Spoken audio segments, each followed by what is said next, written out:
Hey everyone, welcome. Here's just a quick but more detailed breakdown of the Elder Scrolls Online Dev livestream from April 10, 2026, covering Update 50 and what's coming next. So, Update 50 is available on the public test server starting April 13th, Monday, and officially it launches on June 8th. There's also a PvP test called Vengeance, again, for those familiar, which is happening from April 27th to 30. As for events, the Anniversary Jubilee is nearing its end, which will run until only April 15th, which will then be followed by the Night Market, which goes from April 29th to June 17th. There are a lot of solid quality of life updates, which you can see here. It includes Guild Mail lets leaders send announcements directly to members. Transmute stations are now added to major crafting hubs.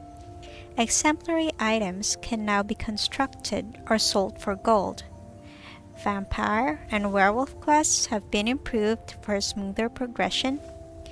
Daily quest limit is increased from 50 to 100. Companion XP gain is boosted, especially at higher rapport levels. New and returning players under level 20 will get better guidance and rewards. There's now an AFK timer in character creation, and a new challenge difficulty system lets you customize how hard the game feels. Apparently, classes and combat are also getting expanded with the new class mastery skill lines, and werewolves are also getting a visual refresh, making them look more updated and modern in-game. One of the biggest additions is the new PvP progression system called Veterancy. It works similarly to a Battle Pass UI, but it's completely free. You don't need any purchases at all. You earn progress mainly through alliance points, and it works across all PvP modes like Cyrodiil, Imperial City, and Battlegrounds. It's also account-wide, so you can use any of your characters to progress. Veterancy lasts about 6 months per cycle and includes rewards like temporary and permanent titles, buffs and boosts, cosmetic items like outfits. Brian Wheeler also shared more details about the Vengeance test, such as the AoE attacks will hit more targets to improve large-scale fights. However, AoE healing will remain capped at 3 targets. It was also mentioned that other campaigns will temporarily close, leaving only Vengeance open, so all people will go in there for testing. There will also be server performance testing around April 20. It was made clear that Vengeance will have a different population cap compared to Greyhost. Season 1 content were also discussed and is already playable on the PTS. There will be visual updates to Glenumbra for improved base game quality. There is a new Thieves Guild questline set in Daggerfall. They have also added a Thieves' Den inside Avlos's Refuge for more thief-related activities, much like how the Dark Brotherhood has a base in Gold Coast. However, the Thieves' Den is available in all Outlaws' Refuges. There is this new mythic item called the Prowler's Talisman, which can be upgraded through 4 stages. This mythic is free and account-wide for all players who owns the game once Season 1 goes live.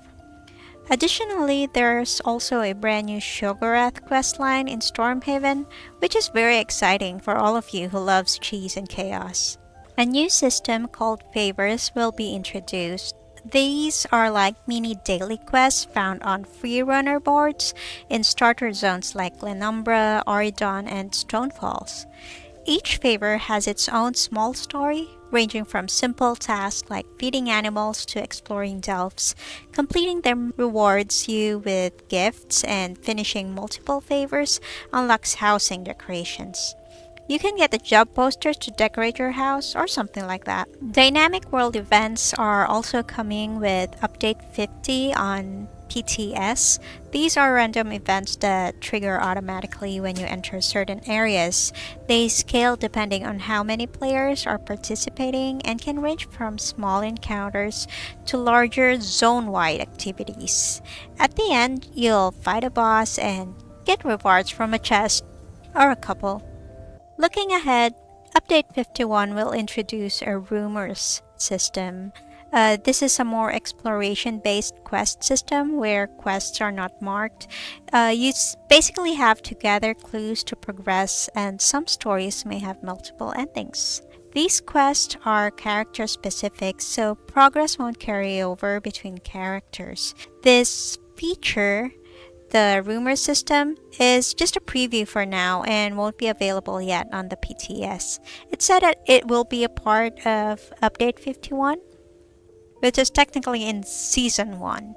And that's a more detailed look at Update 50 and what's coming next in ESO. From the time of this video release, Update 50 will be live on the public test server, so if you can't wait to see it, get in there and experience it firsthand. There's a lot of focus on improving PvP, adding new systems, and refreshing the base game experience. Let me know what you're most excited about, and I'll see you in the next one. Bye!